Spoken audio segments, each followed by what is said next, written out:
മുഖ്യമന്ത്രി യോഗി ആദിത്യനാഥ് ഹാത്രസിലെത്തി. ദുരന്തബാധിതരെ ആശുപത്രിയിലെത്തി സന്ദർശിക്കുന്നു. ആൾദൈവം ഭോലെ ബാബയുടെ പ്രാർത്ഥനാ ചടങ്ങിനിടെ തിക്കിലും തിരക്കിലും പെട്ട് 121 പേരാണ് ഹാത്രസിൽ മരിച്ചത്. അച്യുതൻ ഹാത്രസിൽ നിന്ന് തത്സമയ വിവരങ്ങളുമായി ചേരുന്നു. അച്യുതൻ, എപ്പോഴാണ് യോഗി അവിടെ എത്തിയത്? എന്തൊക്കെയാണ് വിവരങ്ങൾ?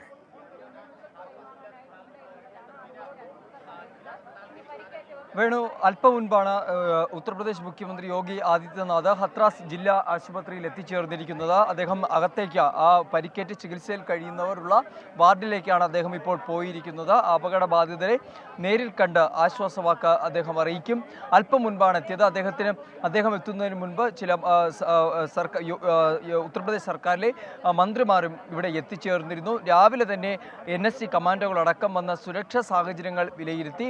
അതിനുശേഷമാണ് ഇപ്പോൾ മുഖ്യമന്ത്രി യോഗി ആദിത്യനാഥ് ഇവിടെ എത്തിച്ചേർന്നിരിക്കുന്നത്. പരിക്കേറ്റവരുമായി അദ്ദേഹം കൂടിക്കാഴ്ച നടത്തും. അവരുമായുള്ള സന്ദർശനം, അതിൽ ആശ്വാസ വാക്കുകൾ അദ്ദേഹം അവിടെ വെച്ച് പകരും. എന്തായാലും ഇപ്പോൾ എത്തിച്ചേർന്നിട്ടുണ്ട്. എന്തായാലും ഈ അപകടവുമായി ബന്ധപ്പെട്ട് ലഭിക്കുന്ന വിവരങ്ങൾ പ്രകാരം 121 പേരാണ് ഇതുവരെ മരിച്ചതായുള്ള വിവരം ഭരണകൂടം അറിയിക്കുന്നത്. 28 പേർ പരിക്കേറ്റ വിവിധ ആശുപത്രികളിലായി ചികിത്സയിൽ കഴിയുന്നു. ഞാൻ നിൽക്കുന്ന ഹത്രാസ് ജില്ലാ ആശുപത്രിയിൽ ഏതാണ്ട് 8ഓളം പേരാണ് ഇപ്പോൾ ചികിത്സയിൽ കഴിയുന്നത്. 38 പേരുടെ മൃതദേഹങ്ങളായിരുന്നു ഇവിടെ സൂക്ഷിച്ചിരുന്നത്. അതിൽ 36 പേരുടെ മൃതദേഹങ്ങൾ രാവിലെയോടെ ബന്ധുക്കൾക്ക് വിട്ടു നൽകുകയാണ് ഉണ്ടായത്. 2 മൃതദേഹങ്ങൾ മാത്രം ഇപ്പോൾ തിരിച്ചറിയൽ നടപടികൾക്കായി ഇവിടെ മോർച്ചറിയിൽ സൂക്ഷിച്ചിരിക്കുകയാണ്. പല ആശുപത്രികളിലെ ഹത്രാസും അതുപോലെ തന്നെ അലിഗഡ് എന്നീ 2 ഇടങ്ങളിലെ പല ആശുപത്രികളിലായാണ് മൃതദേഹങ്ങൾ ഇന്നലെ സൂക്ഷിച്ചിരുന്നത്.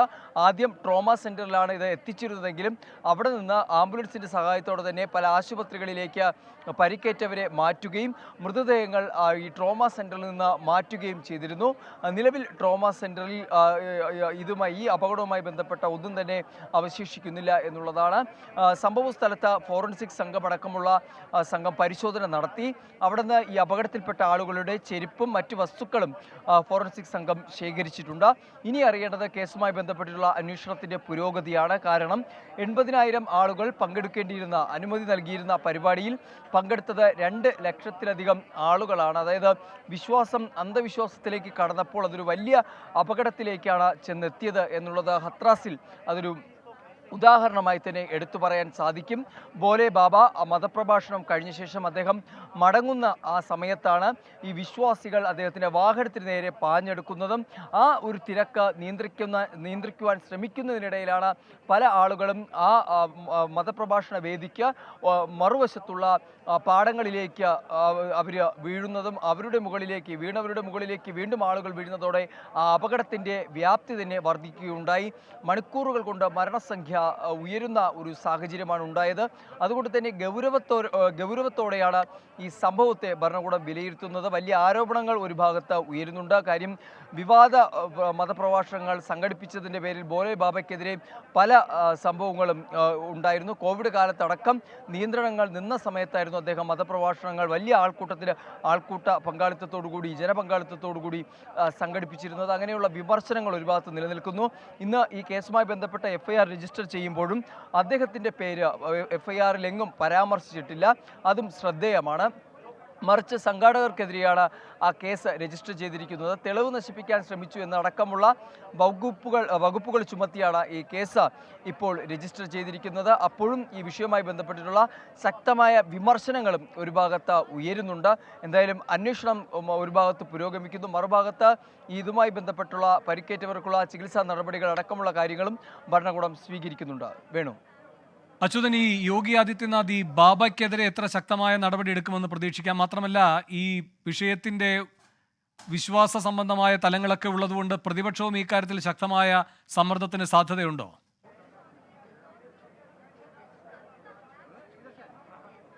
തീർച്ചയായിട്ടും വേണു. കാരണം ഈ ഒരു സംഭവം, അതായത് ഈ 121 ആളുകളുടെ മരണത്തിനിടയാക്കിയ സംഭവം അത് നിസ്സാരമായി ആരും തന്നെ കാണുന്നില്ല.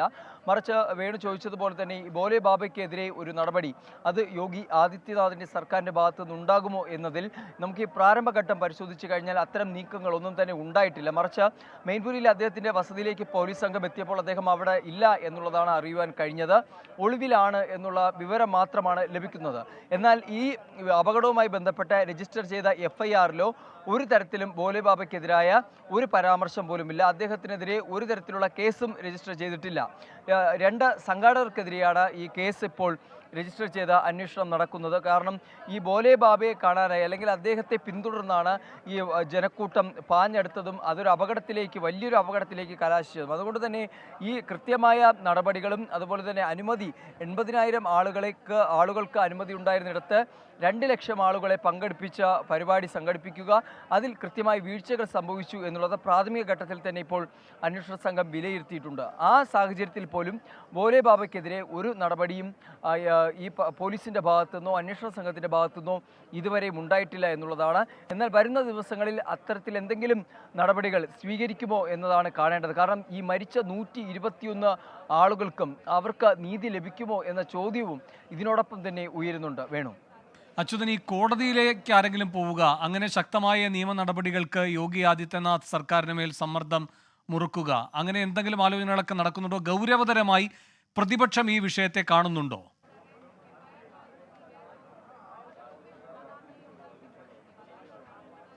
തീർച്ചയായിട്ടും വേണു, കോടതിയിലടക്കം ചിലർ നീങ്ങിയതായുള്ള വിവരങ്ങൾ ലഭിക്കുന്നുണ്ട്. ചില പൊതു താല്പര്യ ഹർജികൾ ഈ ഹത്രസ് അപകടവുമായി ബന്ധപ്പെട്ട ഫയൽ ചെയ്തതായുള്ള സൂചനകളും ലഭിക്കുന്നുണ്ട്. മറുവശത്ത് പ്രതിപക്ഷം ഇതിനെ കൃത്യമായി തന്നെ ഈ വിഷയം ഉയർത്തി BJPക്കെതിരെ ഒരു പ്രതിരോധം തീർക്കാനാണ് ലക്ഷ്യമിടുന്നത്. കാരണം ഒരുപാട് സംഭവങ്ങൾ, അതായത് ഈ ആൾക്കൂട്ട തിക്കും തിരക്കും കാരണം നിരവധി സംഭവങ്ങൾ രാജ്യത്തിൻ്റെ പലയിടങ്ങളിലും റിപ്പോർട്ട് ചെയ്തിട്ടുണ്ട്. അതുകൊണ്ട് തന്നെ ഉത്തർപ്രദേശിലും അത്തരത്തിലുണ്ടാകുമ്പോൾ, അതായത് സുരക്ഷാ വീഴ്ച അല്ലെങ്കിൽ ഈ പരിപാടി സംഘടിപ്പിക്കുമ്പോൾ സ്വീകരിക്കേണ്ട ക്രമീകരണങ്ങളൊന്നും തന്നെ ഇവിടെ നിന്ന് ഉണ്ടായിട്ടില്ല. പോലീസ് വിന്യാസത്തിൻ്റെ കുറവും അതും എടുത്തു പറയേണ്ട ഒരു കാര്യമാണ്. കാരണം ഒരുപാട് ആളുകൾ പങ്കെടുക്കുന്ന ഒരു പരിപാടിയാകുമ്പോൾ സ്വാഭാവികമായും അവിടെ പോലീസിൻ്റെ ഇടപെടൽ ആവശ്യമാണ്. കാരണം ഈ മതപ്രഭാഷണ വേദി നടക്കുന്നതിൻ്റെ തൊട്ട് മുൻപിലായുള്ളത് നാഷണൽ ഹൈവേ ആണ്. അവിടെ അടക്കം ഗതാഗത കുരുക്ക് സൃഷ്ടിക്കുന്ന ഒരു സാഹചര്യമുണ്ടായി. എന്നാൽ അത് മറികടക്കുവാനുള്ള സംവിധാനവും പോലീസിൻ്റെ ഭാഗത്തുനിന്നുണ്ടായില്ല. അപ്പോൾ ഇതെല്ലാം ഒരു വീഴ്ചയായി തന്നെ വിലയിരുത്തുന്നുണ്ട്. അതുകൊണ്ട് പ്രതിപക്ഷം ഇത് കൃത്യമായി വിമർശനങ്ങൾ ഈ വിഷയത്തിൽ ഉന്നയിക്കാനാണ് അവരും തീരുമാനിച്ചിരിക്കുന്നത്. യോഗി ആദിത്യനാഥ് സർക്കാരിനെ കൂടുതൽ പ്രതിരോധത്തിലാക്കുവാൻ കൂടി പ്രതിപക്ഷ പാർട്ടികൾ തയ്യാറെടുക്കുന്നുണ്ട്. എന്തായാലും നിലവിൽ കടുത്ത വിമർശനങ്ങളിലേക്ക് പ്രതിപക്ഷ പാർട്ടികൾ കടന്നിട്ടില്ല.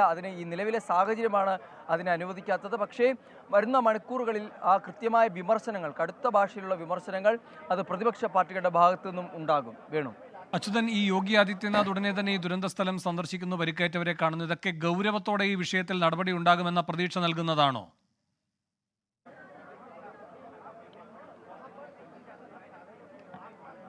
വേണു, ഇന്നലെ തന്നെ മുഖ്യമന്ത്രി യോഗി ആദിത്യനാഥ് വ്യക്തമാക്കിയത് ഈ അപകടത്തിന് പിന്നിൽ ആരൊക്കെയാണോ കാരണക്കാർ അവർക്കെതിരെ കർശന നടപടി സ്വീകരിക്കുമെന്നാണ്. തൊട്ടു പിന്നാലെയാണ് ഈ അപകട സ്ഥലം ഇന്ന് 9:30 സന്ദർശിക്കുമെന്ന് അറിയിച്ചിരുന്നു. പക്ഷേ 9:30 സന്ദർശിച്ചില്ല. മറിച്ച് ഈ ഹത്രസിലെ ജില്ലാ ആശുപത്രിയിലാണ് അദ്ദേഹം ഇപ്പോൾ സന്ദർശനം നടത്തിയത്. ഇവിടെ പരിക്കേറ്റവരുമായി ഇപ്പോൾ പരിക്കേറ്റവരെ ഇപ്പോൾ സന്ദർശിക്കുകയാണ്. അതായത് നേരത്തെ തന്നെ അദ്ദേഹം പറഞ്ഞത് ഇതിൽ കർശന നടപടി സ്വീകരിക്കും. ഈ നടപടി സ്വീകരിക്കുന്നതുമായി ബന്ധപ്പെട്ടാണ് ഒരു സംഘത്തെ ഈ അന്വേഷണത്തിൻ്റെ ഭാഗമായി നിയോഗിച്ചിരിക്കുന്നത്. അടിയന്തര സേവനങ്ങൾക്കും മറ്റ് നടപടികൾക്കുമായി മന്ത്രിമാരെയും നിയോഗിച്ചിട്ടുണ്ട് എന്നുള്ളതാണ് അദ്ദേഹം ഇന്നലെ നടത്തിയ പ്രതികരണത്തിൽ ഉള്ളത്. അത് വെച്ച് പരിശോധിക്കുമ്പോൾ നടപടി ഒരുപക്ഷെ യോഗി ആദിത്യനാഥിൻ്റെ ഭാഗത്തു നിന്ന് ഉണ്ടാകും. പക്ഷേ നേരത്തെ ഞാൻ സൂചിപ്പിച്ചതുപോലെ തന്നെ FIR-ൽ ഈ പരിപാടിയുടെ മുഖ്യ ആസൂത്രകൻ എന്ന് പറയുന്ന ഭോലെ ബാബയ്ക്കെതിരെ ഒരു തരത്തിലുള്ള പരാമർശങ്ങളും ഇല്ലാത്തതും ഗൗരവത്തോടെ തന്നെ കാണേണ്ടതാണ്. കാരണം ബലി കൊടുത്തത് 121 ആളുകളുടെ ജീവനാണ്. അതിന് ഇടയാക്കിയ സാഹചര്യം അത് ഭോലെ ബാബയുടെ മതപ്രഭാഷണ വേദി തന്നെയാണ്. സംഘാടകരുടെ ഭാഗത്തും വീഴ്ച ഉണ്ടായിട്ടുണ്ട്. പക്ഷേ ആ ഘട്ടത്തിൽ പോലും ഭോലെ ബാബയ്ക്കെതിരെ ഒരു തരത്തിലുള്ള നടപടിക്ക് ഒരുങ്ങുവാനും അല്ലെങ്കിൽ നടപടി സ്വീകരിക്കുവാനും ഇതുവരെയും ഉത്തർപ്രദേശ് ഭരണകൂടം തയ്യാറായിട്ടില്ല. അത് വിമർശനത്തിന് വഴിവെക്കുന്ന ഒന്നുകൂടിയാണ്. എന്തായാലും അത് സംബന്ധിച്ച് എന്താണ് സർക്കാരിൻ്റെ നിലപാട് എന്നതുകൂടി വ്യക്തമാക്കേണ്ടതുണ്ട്. കർശന നടപടി യോഗി ആദിത്യനാഥ് സർക്കാർ ഭോലെ ബാബയ്ക്കെതിരെ സ്വീകരിക്കുമ്പോൾ, കാരണം ഇതാദ്യമായിട്ടല്ല ഭോലെ ബാബയുടെ ഭാഗത്തു നിന്ന് വീഴ്ചകൾ ഉണ്ടാകുന്നത്. കോവിഡ് സമയത്ത് നിയന്ത്രണങ്ങൾക്കിടയിൽ പോലും വലിയ ജനപങ്കാളിത്തത്തോടെ ഈ ഇത്തരത്തിൽ മതപ്രഭാഷണങ്ങൾ നടത്തിയതിൻ്റെ പേരിൽ വലിയ വിമർശനങ്ങൾ ഉയർന്ന ഒരു വ്യക്തി കൂടിയാണ് ഭോലെ ബാബ. അതുകൊണ്ട് തന്നെ അദ്ദേഹത്തിന് ഇനിയെങ്കിലും താക്കീത് നൽകുമോ എന്നുള്ളതും കൂടി കാത്തിരിക്കേണ്ടതാണ്. ഇനി നൽകിയില്ല എന്നുണ്ടെങ്കിൽ ഭാവിയിൽ വീണ്ടും ദുരന്തങ്ങൾ ക്ഷണിച്ചു വരുത്തുന്നതിന് തുല്യമാണ് എന്നതും വിലയിരുത്തേണ്ടതാണ്. കാര്യം അപകട സ്ഥലം സന്ദർശിക്കുമ്പോൾ തന്നെ ആ ദാരുണമായ ദൃശ്യങ്ങൾ അത് നെഞ്ചുലയ്ക്കുന്നതാണ്. അവിടെ നിൽക്കുമ്പോൾ തന്നെ നമുക്ക് അപകടത്തിൻ്റെ ആഴം എത്രത്തോളമാണ്, കാരണം ആ ചതിപ്പു നിലം ചവിട്ടി മെതിച്ച കണക്കാണ് അവിടെ കിടക്കുന്നത്. ചെരുപ്പുകളും ബാഗുകളും ഒക്കെയായി അവിടെ ആ ഭൂമി ആകെ ഒരു ദുരന്ത ഭൂമികയായി മാറിയിരിക്കുന്നു. അപ്പോൾ ഇതിലെല്ലാം കൃത്യമായ കണ്ണുകൾ, ഭരണകൂടത്തിൻ്റെ കണ്ണുകൾ അവിടെ എല്ലാം എത്തേണ്ടതുണ്ട്. ആ നീതി അത് കൃത്യമായി ഈ ഇരകൾക്ക് ലഭിക്കണം. ആ അപകടത്തിൽ മരണപ്പെട്ട 121 പേർക്കും പരിക്കേറ്റവർക്കും ഉൾപ്പെടെ ഈ നീതി ലഭിക്കേണ്ടതുണ്ട്. അതുകൊണ്ട് തന്നെ ഭോലെ ബാബയെ പോലുള്ള ആളുകൾ അവരുടെ ആൾദൈവം എന്ന പേരിൽ അവർ നടത്തുന്ന മതപ്രഭാഷണങ്ങൾ, വലിയ ആളുകളെ സംഘടിപ്പിച്ചുകൊണ്ട് നടത്തുന്ന ഇത്തരം പരിപാടികൾ, ഇതിനെല്ലാം കൃത്യമായി നിയന്ത്രണങ്ങൾ ഏർപ്പെടുത്തി കൃത്യമായ നടപടികളും ഇതിൻ്റെ ഭാഗത്തുനിന്ന് സർക്കാരിൻ്റെ ഭാഗത്തുനിന്ന് ഉണ്ടാകേണ്ടതുണ്ട്. അല്ലെങ്കിൽ വീണ്ടും ഈ ദുരന്തങ്ങൾ ആവർത്തിക്കുമെന്നതിൽ സംശയമില്ല. വേണു. ശരി, ആർ അച്യുതനാണ് ഹാത്രസിൽ നിന്ന് തത്സമയ വിവരങ്ങളുമായി ചേർന്നത്. അവിടെ ഇപ്പോൾ യോഗി ആദിത്യനാഥ് സന്ദർശനം നടത്തുകയാണ്.